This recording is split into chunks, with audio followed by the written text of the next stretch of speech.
আসসালামু আলাইকুম এভরিওয়ান, কেমন আছো তোমরা সবাই? আমি বর্তমান সময়ে আছি আমার গ্রামের একটি ছোটোখাটো পাহাড়ে, যা সমতল ভূমি হতে বেশ অনেকটা উঁচু। আর এর চারপাশের পরিবেশটা এত বেশি সুন্দর, এত বেশি মনোমুগ্ধকর যে যা বলার মতো না। দুই পাশে ধান ক্ষেত, এক পাশে গজারি বন, আর এক পাশ দিয়ে গ্রামের আঁকাবাঁকা মেঠু পথ। কি বলবো, সব মিলিয়ে অসাধারণ পরিবেশ, যার কি মনোমুগ্ধকর।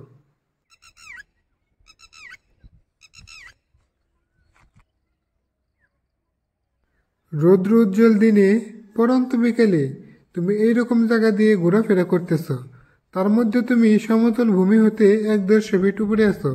এর পরিবেশটা কিরকম হতে পারে তোমরা ধারণা করতে পারতেছ?